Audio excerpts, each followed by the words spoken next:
For over 3 decades, Japan's stock market felt, well, stuck, a ghost of its former self.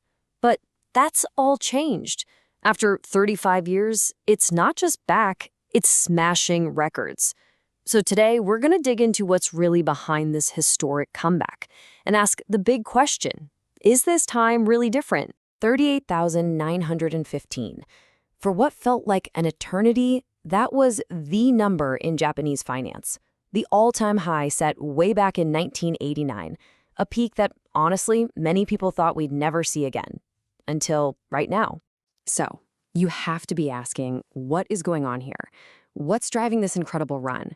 Is this just another flash in the pan, or are we witnessing a real fundamental shift in one of the biggest economies on the planet? Let's get into it.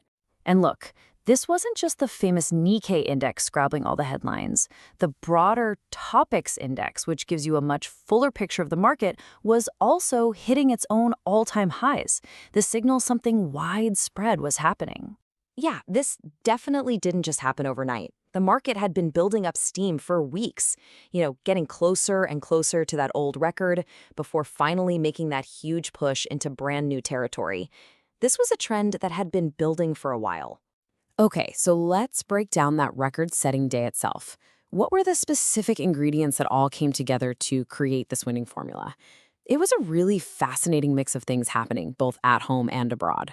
First thing you need to know is about the currency. The exchange rate hit 147 yen to the US dollar. Now, for an economy like Japan that exports so much stuff, a number like that is basically rocket fuel. On that single day, the yen got about 0.2% weaker.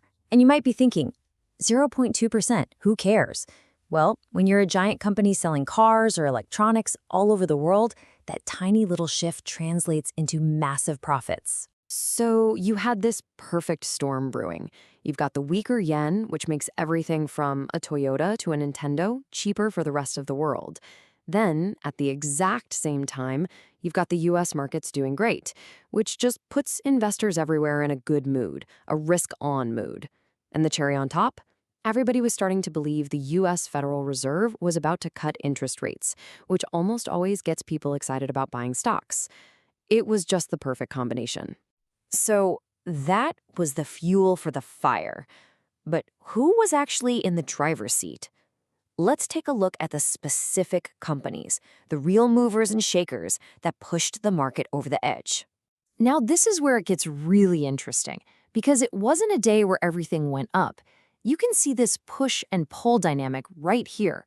You had huge banks and some tech companies actually dragging the market down, but the upward push from the big car companies like Toyota and Honda, and especially from this one company, fast retailing, was just so strong it lifted the whole market anyway. And this brings us to a super interesting quirk about the Nikkei index. Fast retailing stock only went up about 1.2%. A pretty modest gain, right? Yet it had the single biggest positive impact on the entire index. So how on earth is that possible? Well, the secret is that the Nikkei is what's called a price-weighted index. The analogy here is perfect. Think of a sports team, but instead of every player's score counting the same, the points from the player with the most expensive jersey are worth way more. Fast retailing has a really high stock price, a very expensive jersey, so even its small movements have this huge outsized effect on the final score of the index. It's a critical detail to understand what happened. But honestly, all that stuff about the yen and individual stocks, that's just the tip of the iceberg. The real story, the one that has global investors so excited, is the much deeper structural change that's been happening in Japan's economy. This isn't just about the weather on one particular day. This is about the whole climate changing. And there are really 3 huge pillars holding this whole thing up. First, a major push for corporate reform. The Tokyo Stock Exchange is basically telling companies, hey, you need to care more about your shareholders and get your stock price above the actual value of your assets. Second, a brand new tax-free investment program called NISA is just funneling a flood of cash from regular households into the stock market. And third, the TOPIX index itself got a major facelift, making it way more attractive for big global investment funds to buy into. And that NISA program, it's no joke. We are talking about roughly 1 trillion yen. That's nearly 7 billion US dollars flowing into the market every single month. This is creating a constant, powerful wave of demand for Japanese stocks that just wasn't there before. It's a total game changer. Okay, so the foundation here seems pretty solid. But what's next? What are the big things on the horizon that could either keep this rally going or maybe stop it dead in its tracks?